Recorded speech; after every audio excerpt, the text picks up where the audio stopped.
যে গাড়িগুলো রাখছেন সৌন্দর্য আছে না,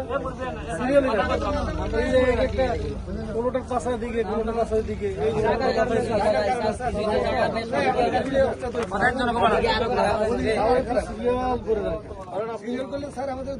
জায়গাটা আপনার প্রবলেম, ওই জায়গাটা বাদ দিয়ে রাখেন। গাড়িতে অ্যাভেলেবেল স্যার,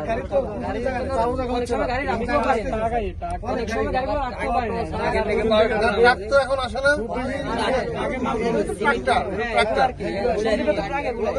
একেবারে জায়গাটা হইলে ওই জায়গায় বড় জায়গা আছে, ওইখানে নিয়ে রাখবেন। এইখানে এত গাড়ি রাখা যাবে না, এখানে এত গাড়ি রাখা যাবে না। আপনারা সবই চাইবেন, আবার নিয়ম মানবেন না।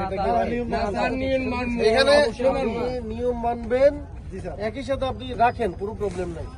আমরাও চাই আপনাদের একটা রিজিকের ব্যবস্থা হোক।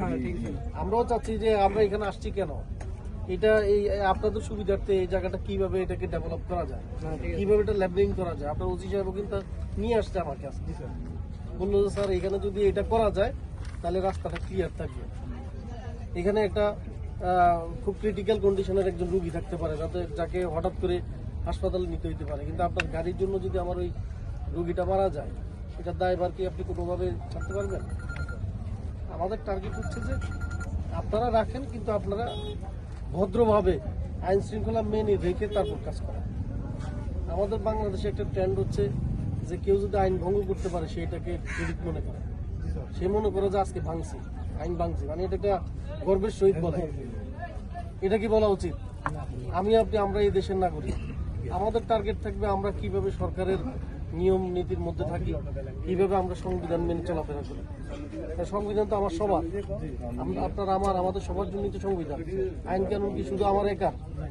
আপনার জন্য যেমন আইন, আমার জন্য ঠিক তেমনি আইন। আর আপনি বলতে পারেন ওই যে কয়েকদিন আগে যেটা আমাদের সেল ক্রাইসিস ছিল, ওই সময় কেউ আগে গেছে কেউ পরে গেছে, সকল ডিপার্টমেন্টের তো সেম কাজ না। আর আপনি পরে নিলেও সমস্যা নাই, কিন্তু আবার পুলিশের ওনার তেল কি পরে নিলে চলবে? তো আইন শৃঙ্খলার দায়িত্বের মানে কাজ করবে কি, আইন শৃঙ্খলা রক্ষার কাজ করবে কি? ওনার জরুরি বিষয় থাকতে পারে, আমার জরুরি বিষয় থাকতে পারে। আর আপনি যদি বলেন যে আপনি অফিসার উইজিটকে আপনি আগে নেবেন কিনা, এটা তো অগ্রাধিকার ভিত্তিতে কাকে আগে দেওয়া হবে। একটা অ্যাম্বুলেন্সে একটা রুগী মারা যাচ্ছে, তাকে তো আমরা দেখা যায় রং রোডেও আমরা ছেড়ে দিই। কেন ছেড়ে দিই? এটা কিন্তু আইন অমান্য বিষয় না, এটা হচ্ছে মানবিক এবং কমন সেন্সের বিষয়। বুঝাইতে পারছি? তা আমরাও এখানে আসছি আসলে আপনাদেরকে কিভাবে পুনর্বাসন করা যায়, কিভাবে সুন্দর করে আপনাদের এই গাড়িগুলো রাখা যায়, সেটার একটা ডেভেলপমেন্ট